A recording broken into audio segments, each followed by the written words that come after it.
Yeah, there are people out there that will not start a business because they just fear the taxes, so they'll do some other things. And there are people who are stunting their growth because they just don't want to pay the taxes or fear the taxes in general.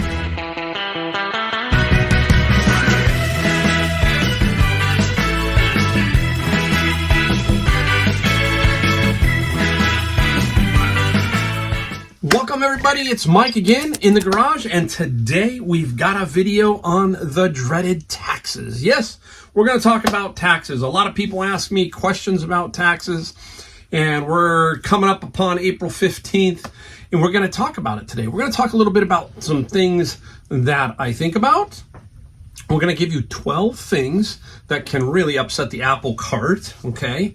And we're just going to talk about taxes in general. So many people, when they hear, oh, taxes, business taxes, they freak out. And a lot of people basically have problems with it. And it gets them. It basically knocks them back a bit. Okay, so it's important that we talk about it. And once you figure it out, life will be much easier. I got a quote in here that I use that will be helpful to you, I hope. All right, guys, so hey, let's start off. Many people have dreams of starting their own business, but they're very scared. They're scared. And one of the things that scares them is the tax man. You know, how do I do taxes? It seems so daunting. It seems so out there, crazy, right? You hear people say, I can't do it. I'm not an expert. What if I fail? These are fears that are haunting a lot of potential resellers, people from going full-time, all kinds of stuff.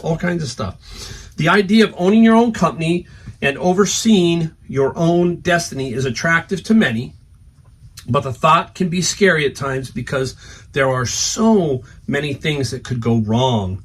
Today, we're going to talk about one of those things, the dreaded taxes. We're going to talk about that. We will talk about why some will do things that might prevent themselves from growing or even starting a business out of fear of the tax man.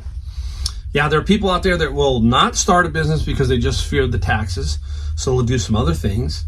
And there are people who are stunting their growth because they just don't want to pay the taxes or fear the taxes in general, right? I want you to think about it like this.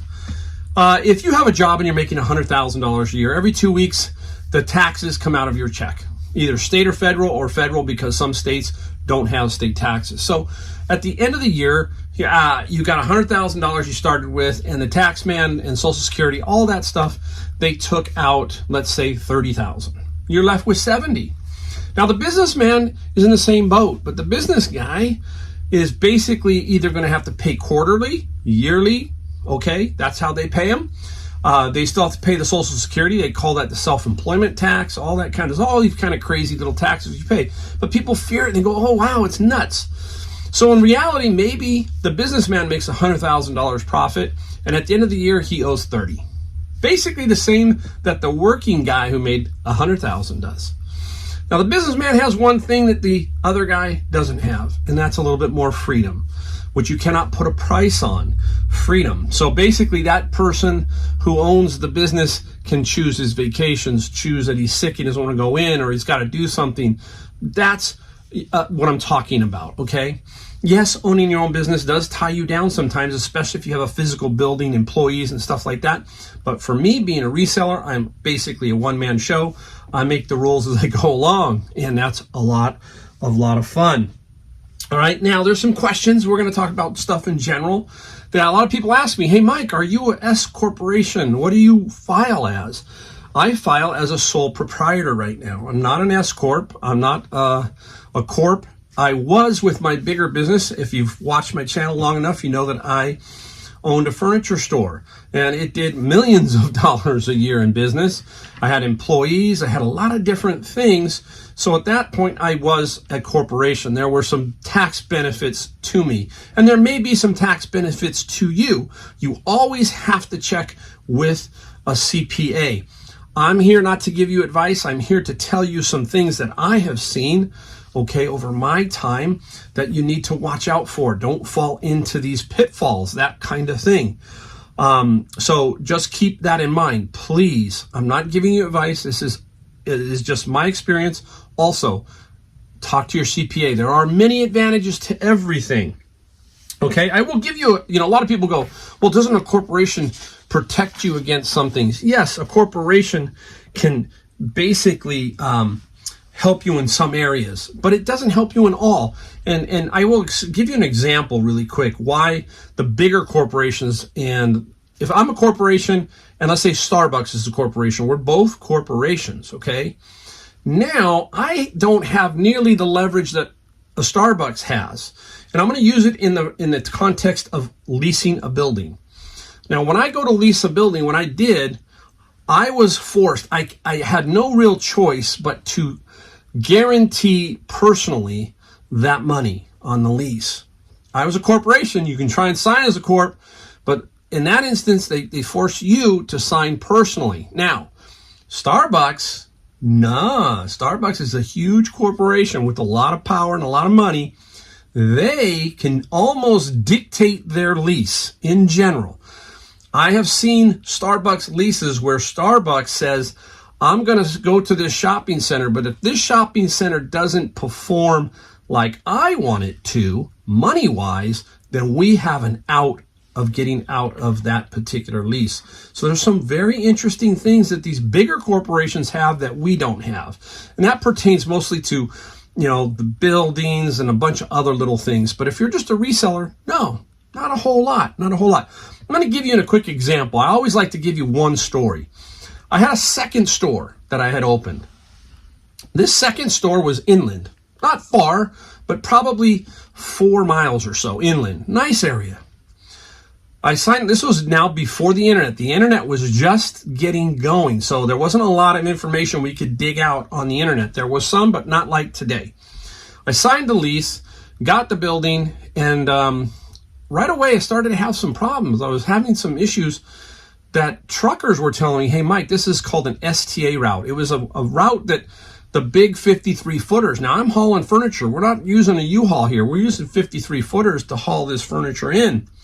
And this was an STA route. Trucks were not allowed to be of a certain size on the roads to get to my store. Now I had a huge problem. The truck driver, one day I'm in the business and I go out in the back and the truck's there and there's a CHP officer behind the truck writing a guy a ticket because he's overweight on that particular roadway to get to my business. Now, the truck driver says, Mike, I can't come back in here anymore. You'll have to meet me at Highway 50, because I had a store in the Sacramento area, Highway 50, and then haul it in. And I'm like, well, wait a minute, that's not going to work. What's going on here? Pretty soon I won't, how am I going to do that? So I went to the landlord and said, hey, look, this was not disclosed to me. What's going on here? We've got a problem. And I was able to get out of that particular lease because that was not disclosed to me, okay? Yeah, I know I have some responsibility, but back then, it's also some responsibility on the landlord to say, hey, look, by the way, you cannot have this size truck come in and put that in the lease, then they're covered. So there is some legal room in with being a corporation. There's some things you can do, some interesting things that happen to you in business, and that was one that happened to me. All right? So look at being in business and doing it right when it comes to things like taxes will teach you one thing: financial discipline. How to save, how to become financially independent from the government and creditors. That's what taxes teach you. Taxes to me teaches me I have to do this in order to stay away from the government, in order to stay away from creditors, all that kind of stuff, just in general. And once you learn that, and if you learn it over time, once you really become good at it, it's just going to become part of your nature and part of the way you do things. So it is key that we take care of our taxes, okay? And we don't worry about them. Now, here is something I live by when it comes to taxes. Do things right, sleep at night. Yeah, do things right, sleep at night. A lot of people don't sleep at night because they owe the tax man or they owe the creditors or those people. Get away from that. That's what we're trying to build here. We're trying to teach you. We're trying to inspire you to build and get to that point in your life. Okay, and it starts with the tax man. And the tax man teaches you the discipline. Why is that? Because we have to save money throughout the year so that we can pay the taxes. Yeah, we get to pay the taxes. Look, it's not a free ride. Everybody thinks, hey, the business, you don't pay any taxes. Let's put it this way. The only time you don't pay any taxes is when you're either break even or losing money. Okay? A lot of these big guys, a lot of these billionaires, yeah, they carry forward big losses on some other business within their corporation. A lot of that kind of stuff. But being a small business owner, if you're losing money, you're in trouble. Okay? So you want to make money, and that's the key. And then you get the great thing of paying taxes. And once you start to realize that it's not as bad as you think, people, it really isn't. If you're disciplined enough, it's just part of your life, okay? We've all had to do it. Business owners just see it maybe at a one lump sum or every 4 quarters, basically. All right? So let's start off with the 12 things. I got 12 things. We're going to buzz right through them. We're not going to spend a lot of time on them, but we're going to give you some tips here that things not to do, okay, and some things to do. All right, now, the number one thing that gets most businesses in trouble is basically a combination of 2 things, is not filing for taxes or misreporting your income. There's 2 ways to think about that. First, the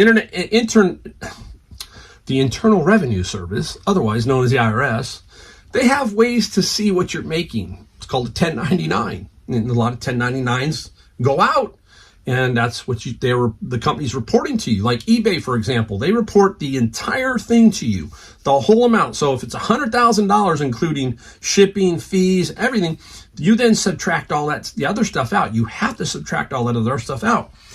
But if you're missing 1099s or you're not thinking, because sometimes we've got 4, 5, 6, 7, 8 different sources of income, and we drop the ball and we don't think about it, and then the IRS says, hey, you forgot about Poshmark, or, you've got this over here you didn't do, that kind of thing. So you're misreporting. It could be an accident, okay? So we do that. The other thing is not filing. I'm going to tell you now that there are a lot of people who do not file. You'll be surprised at how many don't. That's because they don't have the financial discipline to make it work. It is the number one thing, guys. I'm going to tell you right now. You don't file and you don't pay. Eventually, it's going to catch up to you, and it's going to snowball, and it's going to be horrible. It's going to be horrible.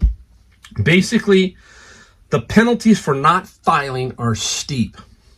If you fail to file your taxes on time, you'll likely encounter what's called a failure to pay penalty.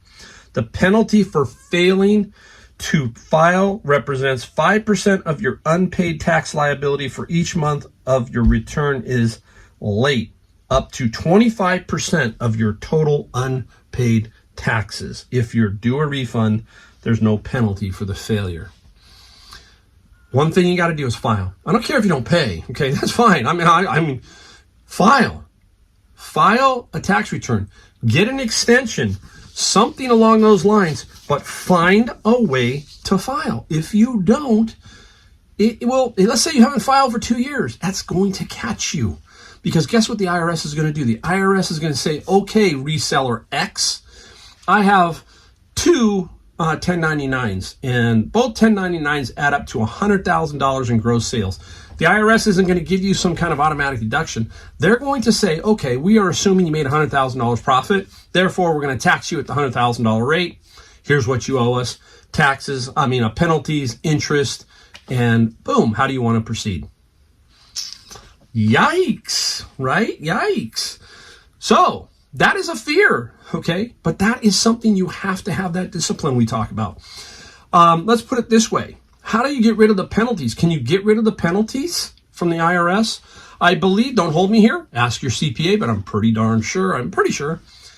The only way to potentially get rid of the penalties is to pay the arrears tax one lump sum. No monthly payment to them. They say you owe $25,000 and they're going to get the interest. That's the bottom line. They will get that. But in order for you to get rid of the penalty, give us the $25,000 and we'll waive the penalty. That's what I think. Don't hold me, that there is some negotiation that you can do with the IRS, but pretty much that is it. So keep that in mind. The other thing is failing to report all of your income. More and more tracking with Venmo, PayPal, all these other apps now they're putting pressure on them to report every dollar that you make above a certain amount. It was $600. Then the government came back and flushed it this year and pushed it back to the 20 because they were getting so many issues with supposedly with tax accountants and all this other stuff.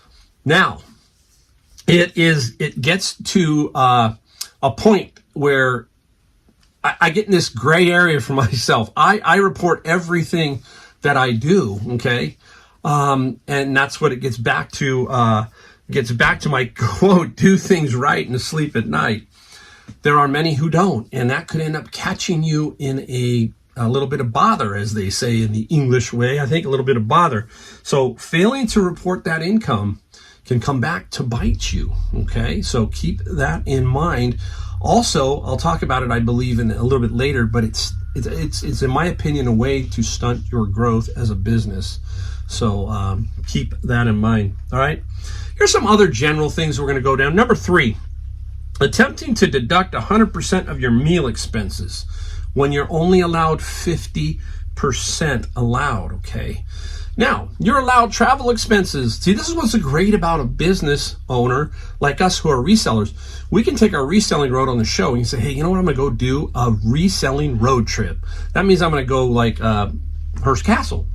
And I'm going to stop at some thrift stores and I'm going to try and maybe buy something. I'm going to try and check it out and see if I can find anything. I'm on a sourcing mission. I need to find items to sell. That can be a write-off, okay?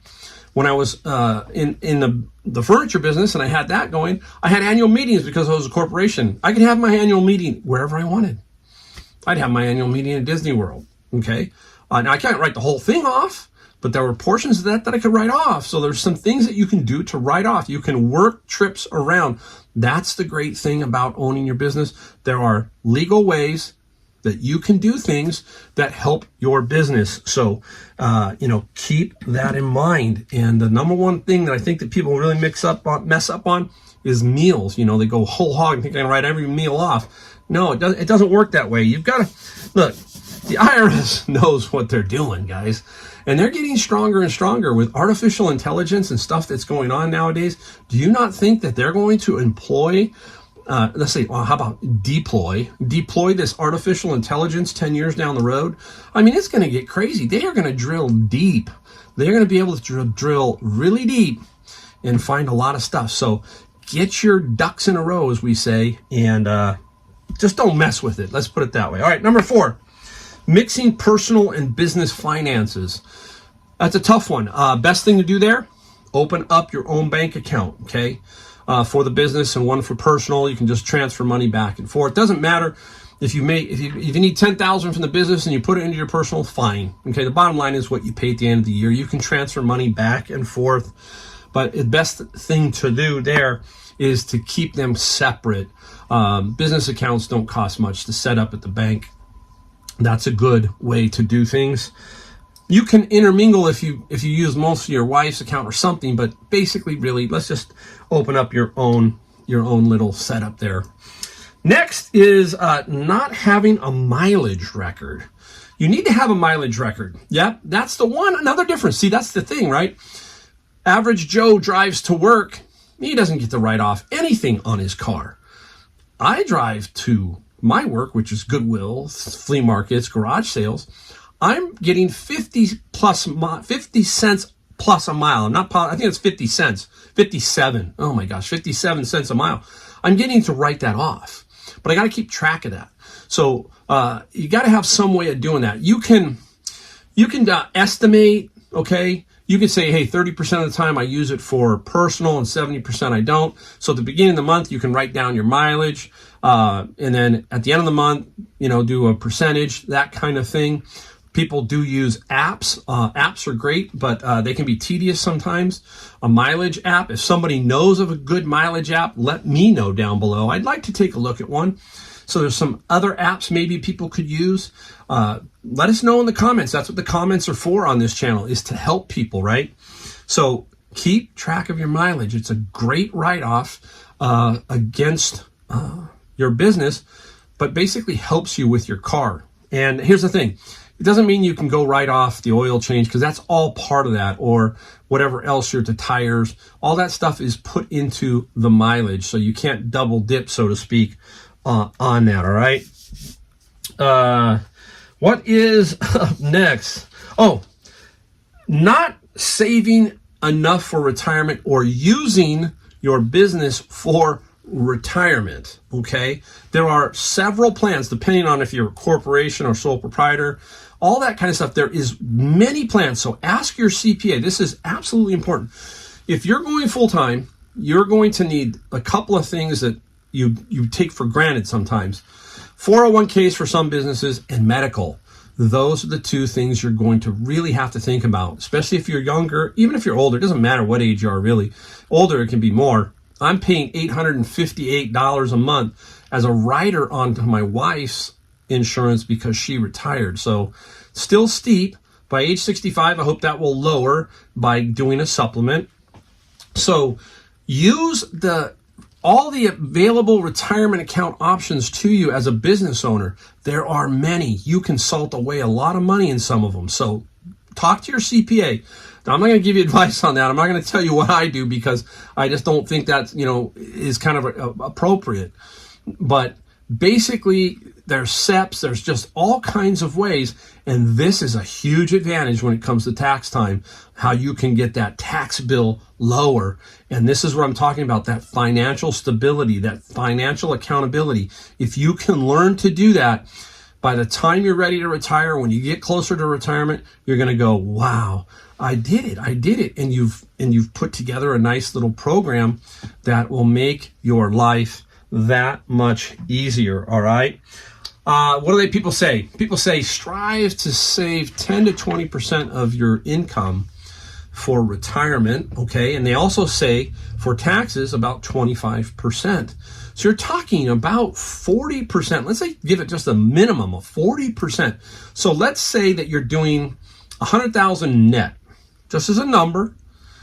You need to put 40,000 away for taxes and retirement. That's the fact. So that is there, guys. I mean, if you want to get to a point in your life where you're not dependent on the United States government or anybody else, that is a huge key, right? We don't want to be beholden to the government. We don't want to be beholden to creditors when we're getting older, even younger, but even when we're older, we don't want to do that, right? So we have to learn that financial accountability kind of thing. It's a tough one to talk about because a lot of us, it struggles with inflation and everything. So keep that in mind. All right. Now here's another one. Now I'm going to give you a piece of software to use. All right. I don't peddle a lot of stuff here, but this one here, I think can help a lot of people in reselling because a lot of people ask me this question, Mike, what do you use for your software? I've been lucky. All my life, my brother-in-law is my CPA. He's a certified public accountant. Before that, guess what he was? He was an IRS agent. Okay? So I have the insight of an IRS agent who's now a CPA. So it kind of helps me out. Gets back to do things right and sleep at night. Gets back to that, right? And I do not use any other software but what he tells me to use. And there's some spreadsheets. They're very simple, not that complicated. That is one thing I think that people really get messed up in their head in. It is not a difficult business to run, guys. It is not bookkeeping wise, but there is a piece of software and it's My Reseller Genie. Okay.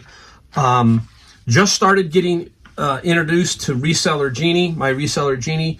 Kevin at Commonwealth Picker told me, hey, it's great, Mike. It's absolutely fantastic. I've looked at it. It's perfect for me as far as if I was being a reseller and starting out and trying to figure out what I needed to do, because it integrates with eBay. I think Poshmark, Mercari, you can manually enter others, and it imports some data from the site into the software.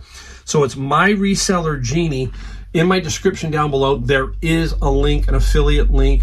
You get 15% off the first month, and it's GSP 15 capitals. If you want a piece of software, I will tell you that there are things you need throughout your business that are kind of must, things that take time. That these cut that time way in half. Time is money. I want to be out there doing reselling, basically sourcing, all that kind of stuff. I don't like sitting behind a computer, constantly trying to catch up, right? That's an issue. How many times have you gotten scrambled where you just don't know what? You've got all these receipts, and the next thing you know, you're behind the 8 ball. It's now 1 month to April 15th. Then you don't file because you just know, I can't do it. Then you get into more trouble. This is perfect. My Reseller Genie, these kind of apps are the apps you want to use. You've heard me talk about my book business, Amazon FBA, Scout IQ, Scan Lister, you'd name it, right? Reprice it. I have certain pieces of software I have to have. They actually run behind the background and they make my life so much easier. Same thing here. This will make your life so much easier. This will get you started on your road to bookkeeping at a much simpler level. So check it out. My Reseller Genie is really, really, really good. All right. And as I go along, I'm gonna give it a try and do some stuff with it, and I'll probably talk about it as the year goes along, just so you can kind of see. I'm not gonna probably use it for my business because I've got my other one but I'm gonna look at it. I'm not, I've peeked at it and it looks perfect. I've looked at a lot of the pieces of software, and this one just looks like the way to go, guys. All right. Number 8. This is a good one. All right. Making business decisions simply for the tax impact. What do I mean? Suddenly you're a business owner and you go, hey, you know what? I'm going to go buy me a brand new car. Yep, I'm going to depreciate that car over time. Okay, should you buy a car in order to get a tax break? I'm going to guess that most of you are reading this and don't have much use for a newer car or a new car, maybe, but all of a sudden, hey, come into a couple $1,000s and this month's been really great. I'm gonna go out and get a car. That's the financial thing I'm talking about, right? I used to have people in my business. If anybody who's known me, you saw my truck that just got stolen, attempted to be stolen, broken into, wrecked the ignition. Well, I had a 1998 GMC truck, and I had that all throughout my business, pretty much. And my employees would say, Mike, why don't you go get another truck? You can write it off. If I had a new delivery truck, you can write it off. Well, somebody's got to pay for that. It still costs money, and the write-off is nothing great. It's there, but it isn't terrific compared to what you're paying out. So use that wisely. Yes, sometimes you need a car, sometimes you need a truck, and that's the only way to do it. Fine. But making business decisions simply for the tax impact, that's not good. I mean, you see it all the time. You hear it all the time. People get into trouble. They start to make a few bucks, and the next thing you know, they're spending more than they're bringing in. And that can be a problem. 9, not understanding the differences in federal and state rules. They're different for states versus federal. Keep that in mind. Some states don't have sales tax. Great advantage. Move to Florida, move to Texas. I think Oregon's another one. I'm not positive, but yeah. There you go. You move to these places, but those other places will have some other taxes that hit you because they've got to make up for the revenue somewhere, but it makes the filing a lot simpler when you don't have to file a state income tax, right? So keep that in mind. Number 10, this is another interesting one. I had a lot of discussion with my CPA about this. Every year we talk about it. The home office business deduction. Okay? Now, really simple. Let me put this down. If you put a shed outside, you can write that shed off. As long as it's all for use of the business. That's what I've got. I got a shed back there. I'm still trying to figure it out. And I use it strictly for the business. So if that shed costs $10,000, you can write off the $10,000. There's no issue with that at all. Okay. When it comes to the home office, it gets a little more complicated, a little more dicey. There are basically 2 ways you can do it. The regular way and the exclusive. They're called regular and exclusive, I think. And the other one is the simple. I'm going to break down the simple way. Okay. The simple way, the IRS says, hey, if you've got X square footage, so let's say you got 1,000 square foot home and 300 of that square foot is exclusive. Let me read that where I've got it here for you. I wanted to make sure. Regular and exclusive use. The space you're using for business must be used exclusively for conducting business. For example, using a spare bedroom as both your office and a playroom for your children likely makes you ineligible. So keep that in mind. You think, oh, an IRS would never know. But hey, you're running a business. The IRS says, hey, I'm going to come to your business and I need to check out your place of business. Okay. See what I mean? They can then look, it's not the end of the world. I'm just telling you this business home deduction is not as straightforward as it seems. It's a little bit complicated in some ways. You have the regular method and the simplified. The simplified, let's get back to it. So you basically have 300 square feet of a 1,000 square foot home that you want to write off as a home office. The simplified is $5 per foot. 3 times 5, $1,500 is all you're going to get. If you did it the regular way, there's a example. If you did it the regular way, it almost balances to the same degree in general.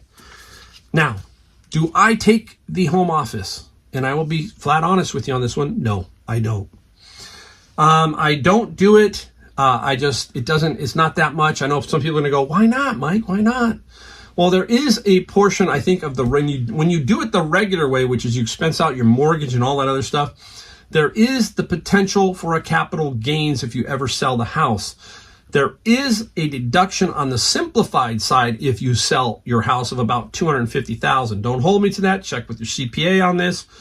But on the regular side, you could end up owning, if you sold the house and you depreciated 10 years worth of that room off, you could owe some capital gains. So again, this is where you got to check with your accountant. And basically, for the amount of the problem and everything, my accountant and I, we have said, no, we're not interested in it. That's just me. Very simple, me. All right, we're running, so we got to go quick. Next one is number 11, quarterly taxes. Is it a must? Everybody goes, oh, you got to pay quarterly taxes. Yeah, they want you to. The IRS says you've got to do this, right? That's the IRS. Why does the IRS do that?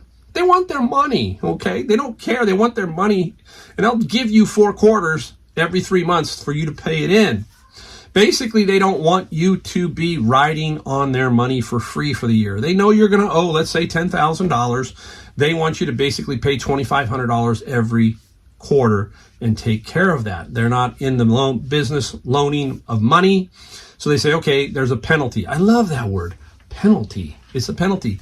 Basically, it's a tax, a fee, an interest rate, whatever you want to call it. They're going to charge you something called a penalty. It's not that bad, people. It's not that bad. I have not paid quarterlies many times. It's very minuscule at the end, and they don't go, oh, slap your hand. They don't do that kind of stuff, all right? There are many reasons why you might not pay quarterly. Let's say quarter 1 comes up and you had a $10,000 problem at your business, and that was going to be your quarterly taxes. Can't pay it. Okay, you can't pay it. Big deal. Penalty's not going to kill you. Next quarter, maybe you pay it. Next one, you have another problem. It's not going to kill you, okay? So don't panic over the quarterlies. Yeah, it makes it simpler for you to do as far as, yeah, the money's over there, so I don't have to worry about it. This is that financial discipline, all of that stuff I talk about. So keep that in mind as you do this. But it's not an absolute death nail if you don't do quarterlies. And I'm not trying to, tell you one way or the other. If you can't pay them, okay, that's the way it reads. It's all fear-based, okay? Yeah, hey, here it is. We want our money. Give us our money. That's basically kind of what's going on. That's my take on it, my opinion. Again, check with your accountant to make sure. But I think they'll tell you it's not as fearful or crazy as you think. All right. Last one, number 12. This one is interesting because it's basically the way I'm going to talk to you about not starting a business because you have fear of paying your taxes, or not growing your business because you just don't want to pay taxes. I see that a lot. See a lot of people who are doing stuff on Craigslist, doing stuff on Facebook Marketplace. Everything's cash under the table. Okay, this country has to work somehow. You have to pay taxes somehow. I believe personally that when you're doing that, okay, you're stunting yourself. You're hurting yourself because, hey, it's hard to grow a business that way. It's really difficult to grow a business without the help of eBay, Amazon, all these other certain apps that are going to track you and make you have a 1099. And that's my personal take on this whole thing is, I want to push myself. That's the bottom line. I really want to push myself. When I started this reselling 4 years ago, You've watched enough of my videos, you've seen it. I was an Uber driver, before that a business owner, and I was just trying to figure my way out to what I was going to do between these gap years of retirement. And everybody said, Mike, eventually you're going to get a business because we know how you are. And I found reselling, okay? And once I found reselling, I wasn't thinking about the taxes. Never crossed my mind. First thing that crosses my mind is how can I make this a viable business and grow? That's it. I said, look, I can make this work. Let's get to work. Let's figure it out. The taxes are basically a symbol of your success. Let's put it that way. If year 1, you paid 5, year 2, you paid 15, year 3, you paid 20, and year 4, you paid 30. What's that tell you? You're growing. Your business is growing. I'm telling you, that's what it is all about. It's about growing. It's about learning. And then you don't have to worry about all this other stuff. If you're doing everything else financially correct, you're going to grow your business and you're going to become successful. Okay? Yeah, you may plateau as a single person doing this. I can't push this to 1 million, could I? I don't know. I have no idea. I'll just keep plugging along. And that's the key to being a business person. It's that curiosity of what is down the road. And if you let taxes work in your mind and prevent you from doing that, that's not good. So get it in order now so that 5 years from now, 10 years from now, if you're really into this journey of reselling or being in your own business, that you will say, hey, I ain't worried about the taxes over there. I've got that under control. I'm just going to worry about how growing my business and taking care of my family and making it work and having a heck of a lot of fun doing it. And that is amazing when all that comes into play. All of it comes into play. I can tell you, look at me. I have a lot of fun. There's days where I'm grinding, but I'm having fun grinding. I'm having fun. Hey, there's days when it's tough. But those days are the fun days also because you get to look back on those and you get to say, hey, I got through that. Man, I got nothing. All right, there you go. My take on taxes, guys. My take. Hopefully I helped you out a little bit. And like I said, hey, I appreciate everybody who watches.